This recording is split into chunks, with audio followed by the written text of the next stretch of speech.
You can follow me on X and Instagram at DMAC_LA. I've covered LA sports for over a decade, 24/7 sports, Dodgers Nation, Locked On, Bleacher Report.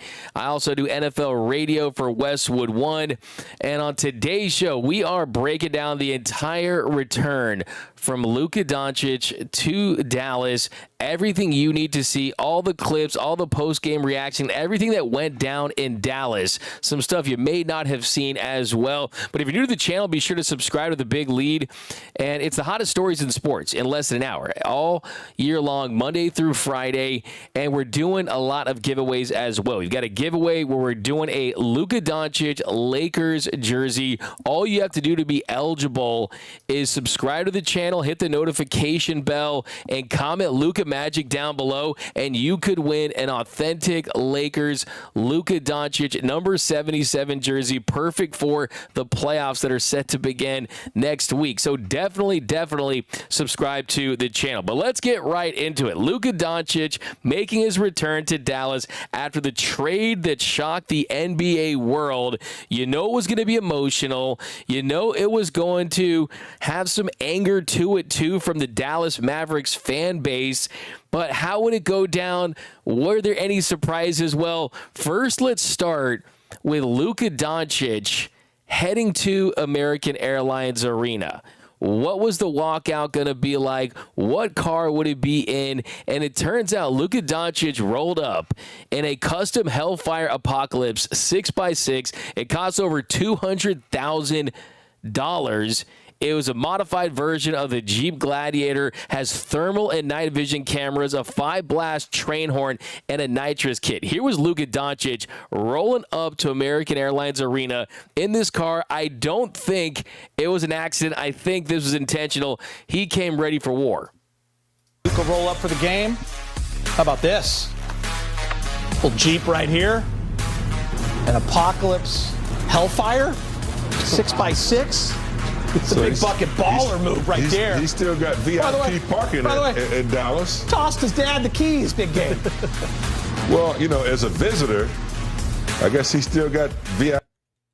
I love that. Toss his dad the keys like he's some valet parker or something like that.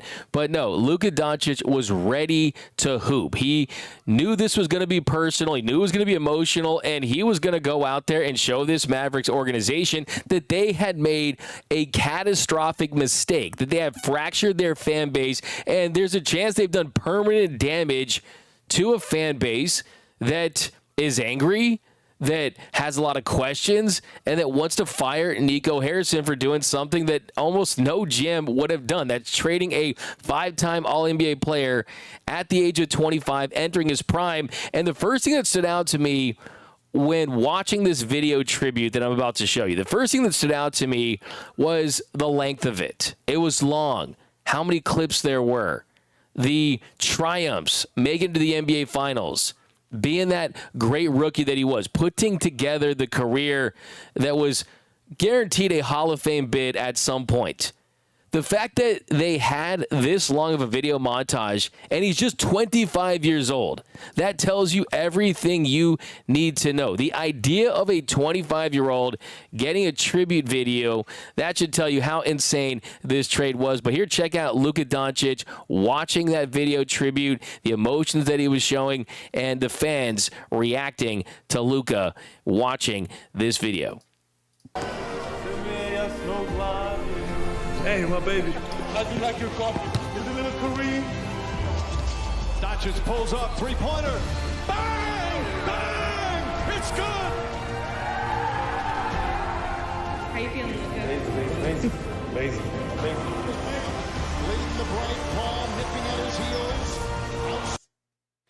So seeing that video, watching his reaction, one thing I know for sure, Luka Doncic was never going to leave Dallas. Had they supermaxed him, he would have been happy to stay there, just built a house there. He's coming off a finals appearance.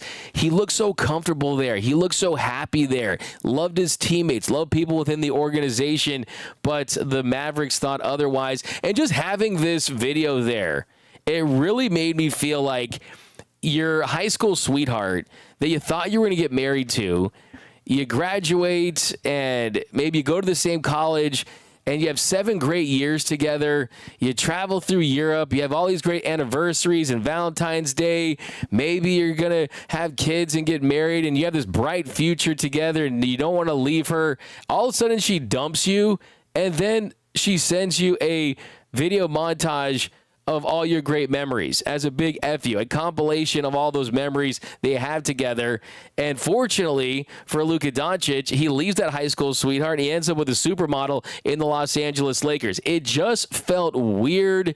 It felt strange. I think it was the first time I've seen an NBA game where it wasn't about I'm rooting for the home team, I'm rooting for the road team.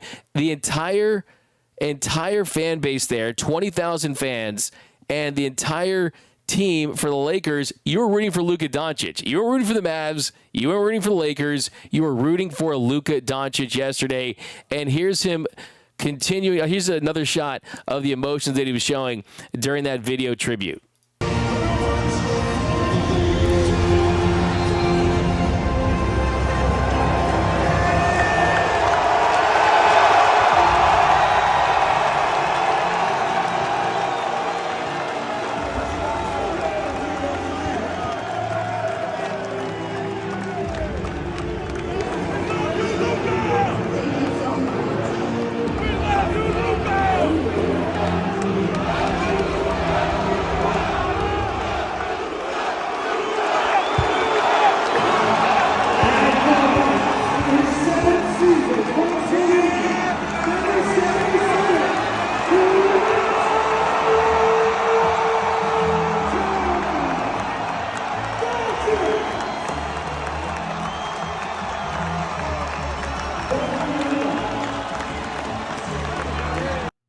Just look at how emotional he was. I'm telling you, this really felt like you're at a club. A girl's at a club, and the girl that dumped you, she's at a club and she's in the bathroom crying, and her new boyfriend's outside holding her phone and her purse, and she's calling you wanting to come back. It's not happening, though. It wouldn't happen, and it's over. And I think then the game started. And so all those warm and fuzzy feelings, all those tears that I think were positive because they were about kind of celebrating what Luka Doncic meant to the Mavs, then it became, okay, here comes the dog. Here comes that killer that has been one of the best players, one of the most fearsome competitors that we've seen in the league since he entered. He went off in the first half. He absolutely terrorized the Mavericks in the first 2 quarters. Luka had 31 points, was 11 of 16 from the field, 6 of 8 from 3. He had 3 dimes, 3 rebounds, and 3 steals. That was an MVP FU first half from Luka Doncic. He wanted to let that Mavericks organization know, no, I'm not going to do it in 4 quarters. I'm going to let you know in 2 quarters that you guys messed up, that you guys are going to regret this trade for the rest of your lives. And this trade could turn out to be one of the worst trades that we've ever seen, and it will be mentioned potentially with the Red Sox trading Babe Ruth because their owner wanted to get $100,000 to finance a Broadway play. I mean, Mookie Betts getting traded from the Red Sox. Or you've got the Clippers trading away Shai Gilgeous-Alexander for 5 first-round picks. So the Bucks trading away prime Kareem Abdul-Jabbar because he wanted out of Milwaukee and he wanted to be sent to L.A. This is going to be on that short list of worst trades, and Luka Doncic wanted to remind them that last night. And another thing I was looking at is how ugly would it got? How ugly was it going to get towards Nico Harrison? We know we were going to get the Nico Harrison chance, but was it going to be late in the game? Was it going to be towards halftime? No. 4 seconds into the game, American Airlines Arena erupted with Fire Nico chants. For Dallas, a win tonight, and they'll clinch a play-in. The Lakers still can land anywhere from 3 to 8 in this wacky Western Conference. So this is an enormous game for them for their playoff hopes. So you got the Fire Nico chant. The Lakers, they were taking care of business. And after the game where Luka, he didn't have the best second half, but still he ends up with 45 points. It was his most as a Laker. 8 rebounds, 6 assists, 7 made threes, 4 steals. I think he kind of emptied that emotional tank there in the first half. And then also the rest of his teammates stepped up. LeBron had a really strong fourth quarter. They really didn't need him to give you that Luka magic to finish the job. But here was Luka Doncic leaving the game in a road arena, getting this ovation.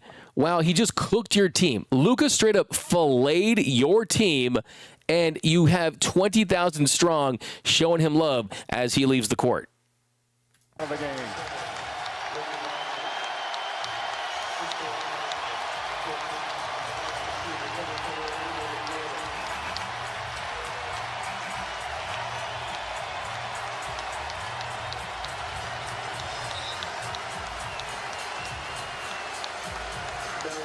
A night for Doncic that began in tears. So you hear the fans right there. You see them celebrating. You see them kind of in pain, too, by the looks of it. By the way, you see Rob Pelinka at the end of that. Rob Pelinka standing, clapping, looking happy, knowing he absolutely fleeced Nico Harrison. Well, where was Nico Harrison? Whoever got this shot on Twitter, this was incredible. You get a shot of the Lakers celebrating and chanting Luka Doncic, then it pans to Nico Harrison, and he looks absolutely miserable. Just look at right here. You've got LeBron, you've got Jackson Hayes, you've got Luka.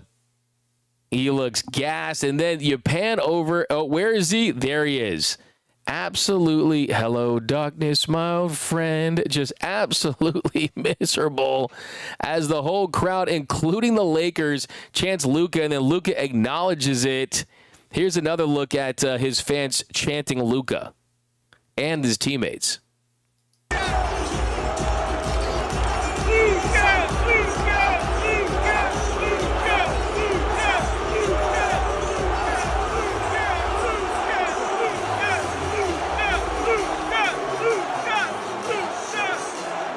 I mean, just great stuff. They're feeling it. And the juxtaposition of Rob Pelinka there and Nico Harrison there, I think told the story the best. Because Rob Pelinka and Nico Harrison, they were supposed to be friends. They had a relationship because of Nico Harrison's time with Nike and Rob being Kobe Bryant's agent. There was a connection there. Supposedly they're friends. I have to ask this question. One of the top things I was wondering last night, are Rob Pelinka and Nico Harrison still friends? I wonder that, because I'm pretty sure that when Rob Pelinka tries to call Nico Harrison, it probably comes up as a potential scammer, because that is what it feels like when you look at what the Lakers got in this trade compared to what they gave up. I wouldn't be surprised if Nico Harrison blocked Rob Pelinka from all forms of contact after this transition, after that transaction went through.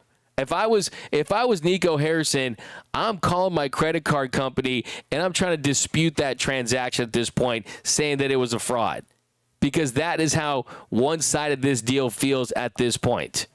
I mean, at least if you're Nico Harrison, you're texting back saying, "Hey Rob, I actually wanted Reeves too," and then Rob's like, "New phone, who dis?" Or he's leaving him on green, right? I mean, ultimate fleece job by Rob Pelinka. Are they still friends? I have to assume that the answer is no.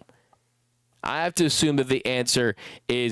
here was Luka Doncic after the game talking to Lisa Salters and the emotions that he experienced. And also, I think this was one of his biggest stamps of closure, talking about how much he loves Dallas, but also that it's time to move on. I don't know, honestly. Everybody saw me the way I reacted to the video. All these fans, I really appreciate it, man. All the teammates I had, everybody had my back. I'm just happy, this guy, I love these fans. I love the city, but it's time to move on. So many emotions, can't even explain it. Brought tears to my eyes. Like I said, I came as as a young kid here with 18, and not knowing what to expect from NBA. And, they made me feel like home, and it's just a lot of great memories. A lot of great memories, but it's time to move on. He's in his new era, his Lakers era, and here was him walking off the court into the tunnel.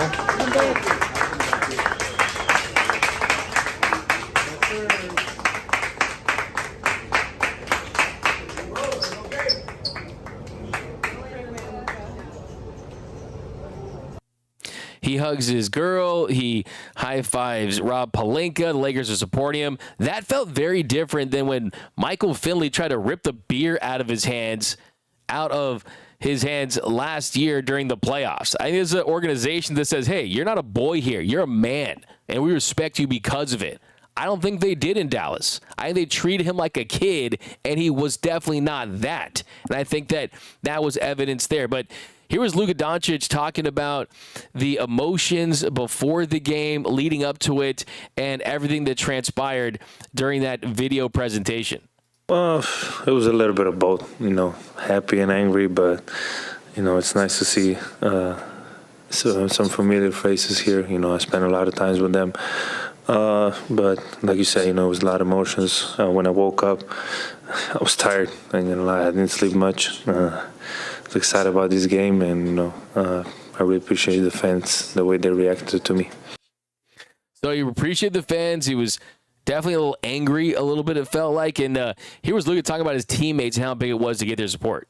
Big time, because they all had my back. That's what we talked about before the game, and everybody had my back, from coaches to players. And, we're trying to build something special here, and that was really, really, really nice to see. And then more reaction from Luka and the fan support. I'm tired. But, I'm happy. It's over. Now I can get some sleep, finally. But like I said, it was an amazing experience. Like I said, the fans, the way they accepted me, cheered for me, it was just unbelievable. Yeah, those are, like I say, those are my brothers. I know we're not on the same team now, but I always have contact with them. We went through wars together, and it was just it was nice to see everybody. In the end, with AD, we got traded for each other. So from now on, everybody gonna compare us to. But I think he's an amazing player, and I think he's gonna do really good in Dallas. So yeah, a couple big takeaways from that is he said that he's tired, right, and that he can sleep now. I think that he had been really focused on this game and had it circled on his calendar for so long that even though he had played very well for the Lakers and he was extremely productive, I still think that the best version of Luka Doncic in the purple and gold is yet to come, because I think that this was weighing on him. Now this is behind him. Now the closure is there. Now it's about, okay, those were my brothers, got my new brothers. That was my team, I got my new team. I think that he could talk about closure all he wanted before last night, but now he really has it. Now it's really there, and I think that the Lakers are going to benefit from it as a team, and that's what's important to them. He also mentioned Anthony Davis. AD, great player, future Hall of Famer, not Luka Doncic. Last night, 13 points for Anthony Davis. And Anthony Davis is a great player. He's just not going to be the player that Luka Doncic is, or even close to it, for the next 3, 4, 5 years. Luka Doncic, I don't even think, is at his apex. Anthony Davis, I think, has already peaked. And I think you consider the injury issues and the fact that, look, he's just not their guy, right? Luka Doncic was going to have a statue outside of American Airlines Arena. He was going to go down as the best Dallas Maverick ever, and he was probably going to lead that franchise to at least 1 or 2 championships. And it kind of got me thinking, how important are championships anyway? Yes, they're extremely important, but was the idea of getting Anthony Davis to go for a championship this year when he had just been in the finals that much more important than having a Luka Doncic who's going to go down as a more beloved player than Dirk Nowitzki, a better and more accomplished player than Dirk Nowitzki, who is going to sell out your arena for the next 10 to 15 years? Was it really worth that risk? I'm surprised. Why was Nico Harrison there last night? I'm surprised that he hasn't entered the witness protection program or gotten fired. By the way, Nico, the Denver Nuggets need a new GM. maybe the Nuggets can hire Nico and then Nico can trade Jokic to the Lakers. That sounds like a good plan to me. Now, it also went viral that Gatorade, they released a ad where you'll notice the towel placement and the lettering. Well, it sort of makes out the word traitor. Here, give a look at this Gatorade ad that aired before yesterday's game.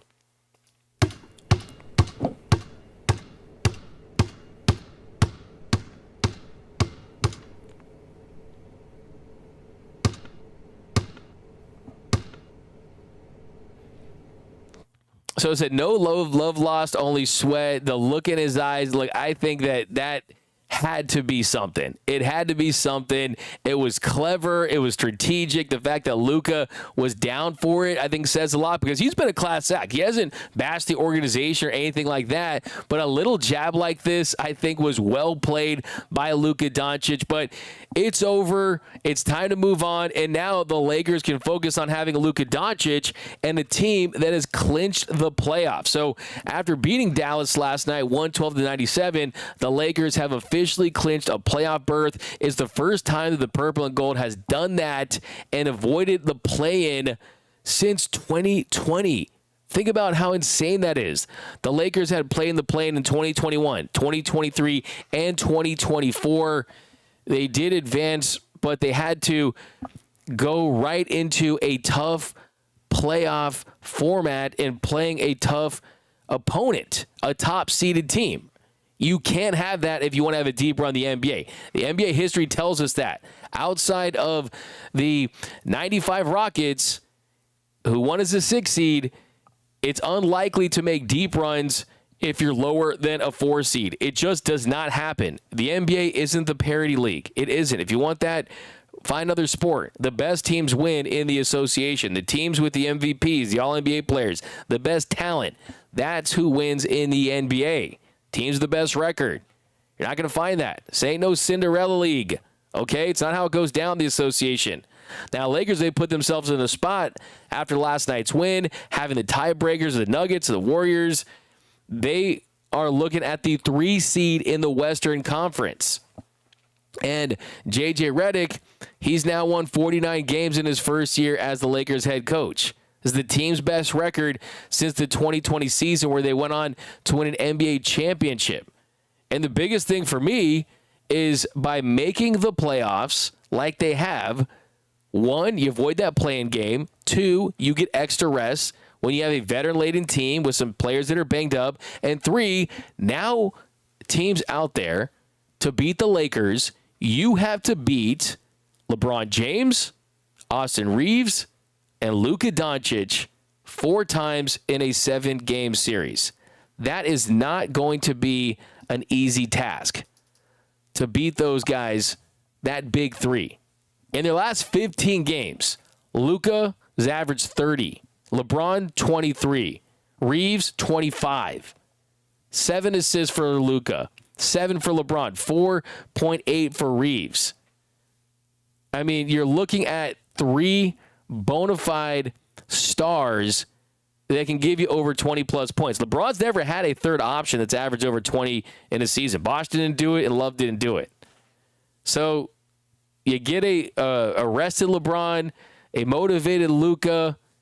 You're not going to be playing the Nuggets or the Thunder or any of those teams you might had you been in the play-in after a bad season. You're not going to have to do that.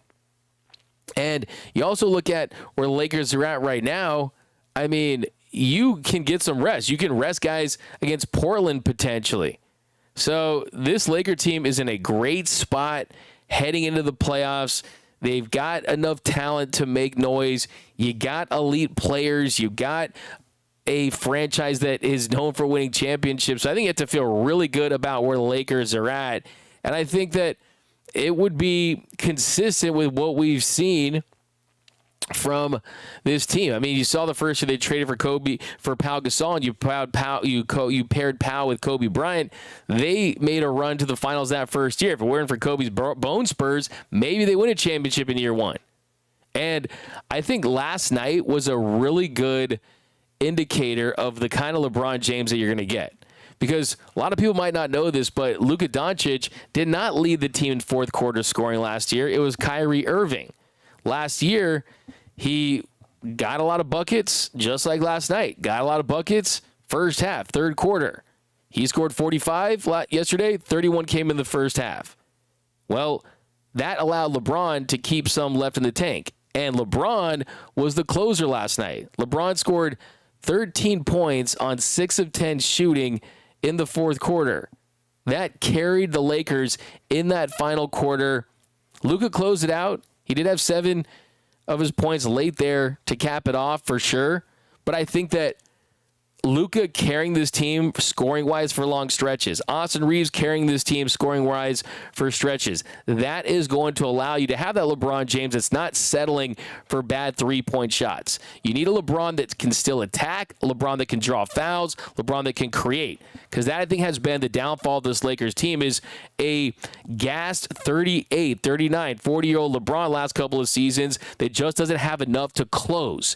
And I think that having this version of LeBron is going to almost make him age backwards, Benjamin Button style, because he doesn't have to do all that scoring work, and Luka takes on that scoring load. But what a night yesterday in Dallas. Luka Doncic goes back, absolutely owns the Dallas Mavericks. Nico Harrison, I mean, update your LinkedIn now. I just don't understand how you still have a job.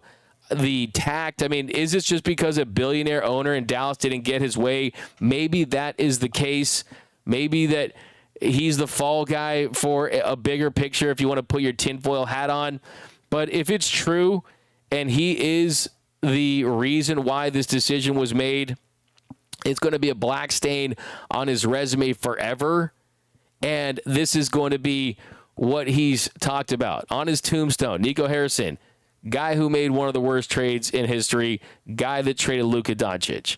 So I don't know how you make up for this. I really, really don't. But that's going to do it for this episode of The Big Lead. If you haven't yet, be sure to subscribe to The Big Lead podcast. Hit the subscribe button, hit the notification bell, hit the like button. Also, most importantly, my Lakers fans, comment Luka Magic down below so you're eligible for our next big giveaway, a Luka Doncic jersey at 2,000 subscribers. Let's do it by this week. Let's do it by this week, so you'll have it in time for the playoffs. But that's going to do it, guys. My name is Doug McKain. You can follow me on X and Instagram at DMac.